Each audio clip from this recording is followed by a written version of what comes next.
Hai. Barusan gua dengerin Pothub-nya si Deddy Corbuzier sama Vidi dan Agnes ya. Kalian coba dengerin di menit ke 53 54 ya. Di situ Agnes menjelaskan tentang eh, bagaimana kita berhenti untuk menjadi people pleaser.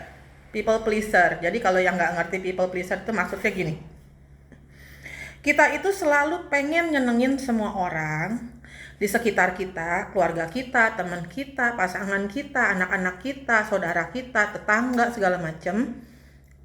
Sampai kita mengorbankan perasaan kita gitu ya. Kita mengorbankan apa yang kita suka, yang kita mau, kita pengen apa, gimana, sampai kita tidak bisa menjadi diri sendiri. Kebanyakannya kayak begitu ya. Jadi kita tuh merubah diri kita seperti yang mereka inginkan, karena kita pengen mereka menyukai kita. Kita pengen mereka, orang-orang yang di sekitar kita ini sayang sama kita, perhatian sama kita atau bagaimana gitu ya. Jadi supaya kita nggak dimarahin gitu ya, supaya kita nggak dimusuhin dan lain-lain segala macamnya gitu ya. Itu yang dibilangnya people pleaser, dimana terkadang kita dengan jadi orang yang sangat menurut gitu ya, sangat nurut gitu ya, iya, kita jadi orang yang sangat nggak enakan. Oh iya bisa, padahal dalam hati gitu kan, padahal gua mau ke sana, gua ini gitu kan ya, nggak enak nolak gitu ya. Ada juga karena pencitraan ini karena kita pengen terlihat baik gitu ya, gimana, jadi kita selalu ramah, selalu nurut gitu ya, aktivitas gimana, semua hal yang bukan diri kita gitu loh. Dan kita selalu ingin memberikan yang terbaik bagi mereka sesuai dengan keinginan mereka. Sampai walaupun kita nggak mampu ya, kita nggak bisa, kita bisa-bisain, kita mampuin gitu loh ya. Ini tadi Agnes bilang itu bisa untuk ke manusia lagi, ke orang lagi, ataupun ke situasi, kondisi gitu ya, keadaan gitu ya, kayak begitu. Jadi itu maksudnya yang namanya people pleaser. Jadi kita tuh selalu pengen nyenengin semua orang sampai kita lupa untuk nyenengin diri kita sendiri gitu ya. Nah, tadi Agnes bilang bahwa dia tuh kena sakit apa gitu ya, mental health apa gitu. Itu katanya rambutnya itu jadi botak sini, botak sana gitu ya, rambut rontok yang berlebihan, yang parah. Yang namanya kalau keramas dia mandi tuh langsung banyak rambutnya gitu ya, kecabut gimana. Kayak begitu. Nah, itu katanya karena dia stres. Karena Agnes bilang dia adalah orang yang people pleaser gitu ya. Dia stres. Jadi rontok itu nggak selalu karena dari shampoo, karena kita salah makan atau perawatan atau gimana, tapi sering kalinya karena kita stres, kita banyak pikiran ya, seperti itu. Jadi ya, di sini juga gue ngerti apa yang dimaksud dengan cintailah dirimu sendiri dulu, baru bisa mencintai orang lain. Dimana gue juga sama tadinya sama Agnes, berpikirannya bahwa mencintai diri sendiri dulu baru cintain orang lain. Kayaknya egois deh gitu kan, kok kayaknya egois ya kayak gitu. Padahal ternyata itu salah, kata Agnes itu ya salah. Bukan mencintai diri sendiri itu bukan ya egois gitu kan, tapi yang gimana dulu, maaf ya. Nah, gua sama Agnes itu saat Agnes bilang gua baru bisa mencintai diri sendiri itu baru sekitar 1-2 tahun ini.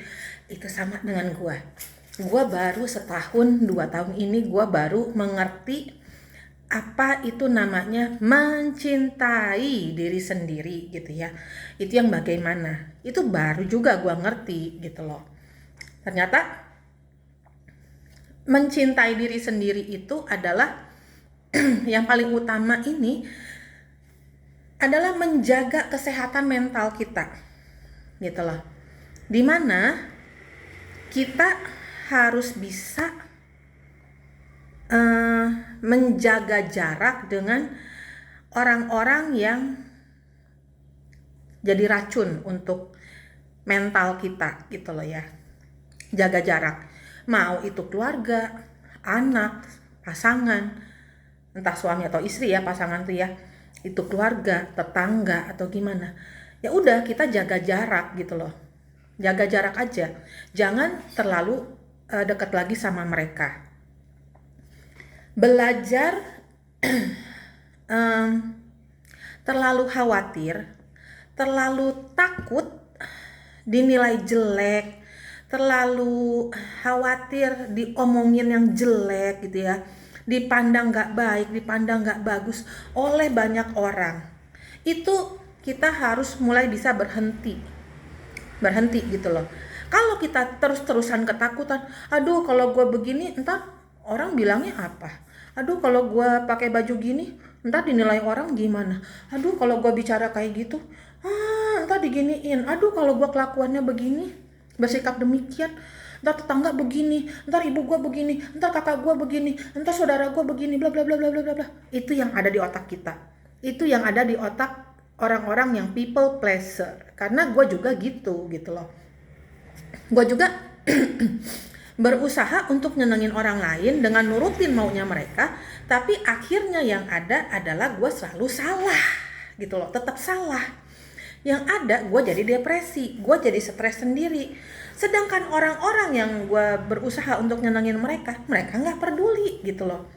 Sampai ada temen gue itu selalu bilang bahwa sejak gue kerja di Taiwan itu, dia selalu bilang, sekarang lu berubah. Nggak kayak dulu. Janet yang dulu mah sabar, Janet yang dulu mah mau dengerin, Janet yang dulu mah begini, Janet yang dulu mah begitu. Ya itu karena dulu gua dengan profesi gua yang memang harus mendengarkan orang seperti psikolog, ya otomatis gua dengan sabar mendengarkan curhatan lu. Karena itu pekerjaan gua ya. Tapi sekarang gua lagi nggak dalam pekerjaan itu gitu loh. Nah ini diri gue yang sendiri gitu kan, inilah diri gue gitu loh. Dan gue ngerasa lu juga udah toxic buat gue udah males dengerin lu dengan cerita lu yang sama terus. Gue udah kasih nasihat yang berulang tapi lu juga nggak berubah gitu kan ya, selalu ngeluh dengan hal yang sama tapi lu nggak mau berubah. Dibantuin juga lu tidak bisa memanfaatkannya dengan baik gitu kan, malah gimana ya, itu salah lu kalau lu nggak bisa keluar dari masalah lu yang itu aja ya. Itu masalahnya lu, masalah yang lu bikin sendiri gitu kan. Jadinya yang namanya mencintai diri sendiri itu ya tadi itu, menjaga jarak dengan orang-orang yang bikin kita stres, orang-orang yang bikin kita sedih, orang-orang yang selalu merendahkan kita, memandang kita hina gimana. Kita mulai jaga jarak dengan orang-orang tersebut, siapapun orang itu gitu ya. Kedua, berhenti terlalu peduli dengan penilaian orang, cara pandang orang, penilaian orang ke kita bagaimana.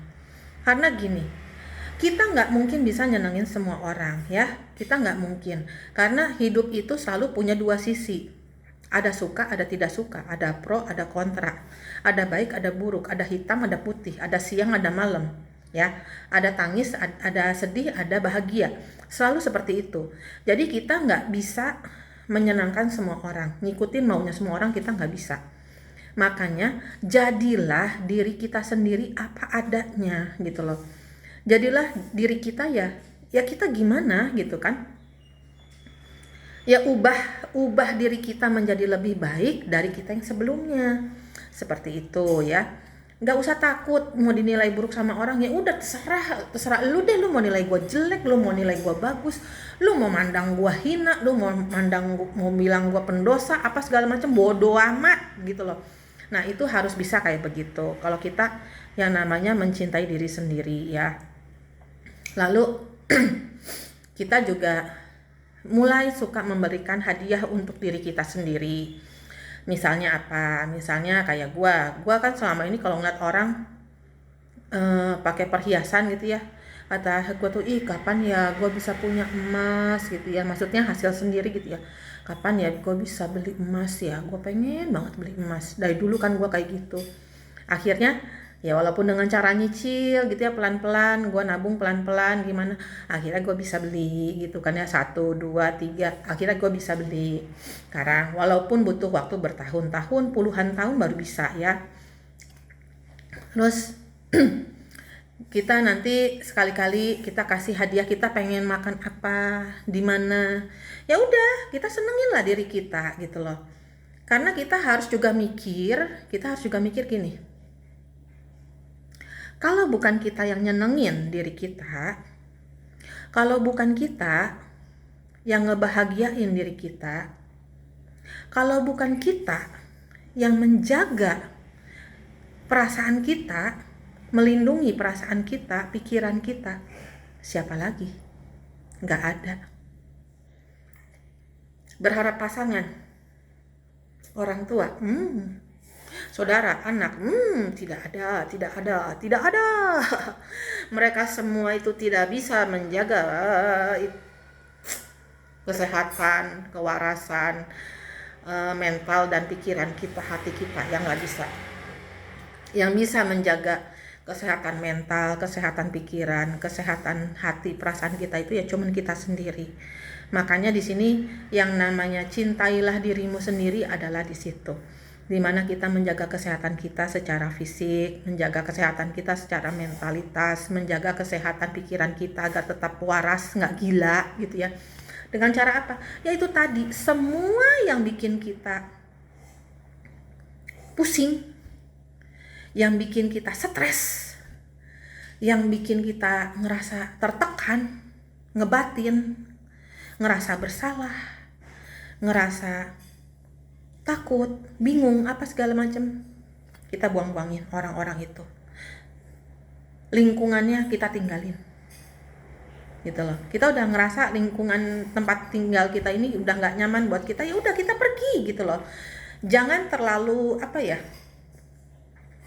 kemelekatan gitu loh, terlalu ketergantungan dengan seseorang, terlalu ketergantungan dengan satu tempat, satu benda, satu peliharaan atau apa. Jangan seperti itu gitu loh. Karena hal itu akan mengikat kita secara terus menerus, yang terkadang bikin kita jadi stres ya. Jadi kalau kita ngerasa udah nggak nyaman di lingkungan tersebut, tetangganya pada tukang ngegosip, pada ngomongin, bisanya cuma ngegibahin doang, gimana ya udah kita tinggalin aja lingkungan itu, keluar dari lingkungan itu, kita cari yang lebih sehat, kita cari yang lebih baik. Orang-orang di sekitar kita yang mana nih yang mulai nyebelin, gimana ngobrol sama orang baru kenalan, gue udah capek nih, dia baru ngomong berapa kata aja gue udah ngeliat sikapnya udah bikin capek, nah gue tinggalin. Ada kemarin juga ada beberapa orang yang curhat sama gue itu, tapi dia menurut gue dia cuman toksik buat gue. Dia itu cuman bakalan bikin gue pusing doang ya, bikin dinasehatin nggak bisa, diomongin nggak bisa, mau sekarepnya gitu ya, semaunya aja gitu ya, nanya tapi maunya semau dia. Jadi ngapain nasehatin orang yang kita udah tahu kayak begitu gitu kan. Ya namanya kan kebaca ya karakter orang juga. Kalau kita yang bisa, kita yang peka, kita yang sensitif, kita pasti bisa menilai karakter seseorang walaupun baru 5 menit, 10 menit kita ngobrol, kita pasti langsung bisa ngebaca lah karakter orang ini. Oh dia seperti ini, oh dia seperti ini gitu. Udah, gue males berbicara dengan orang-orang yang seperti itu. Walaupun lu nanya ke gue ya, makanya gue tidak pernah, kalau ada orang yang konsultasi ke gue gak pernah memungut biaya. Karena apa? Karena ya lu kan nggak gue pungut biaya, jadi gue bisa depak lu kapan aja lah, gue males gitu kan. Kalau gue males ya udah gue tinggalin, nggak gue respon lagi, males gue kayak begitu ya. Kalau dibayar kan nggak enak, kalau dibayar kan nggak enak, jadi gimana gitu ya, udah dibayar kan harus dengerin gimana.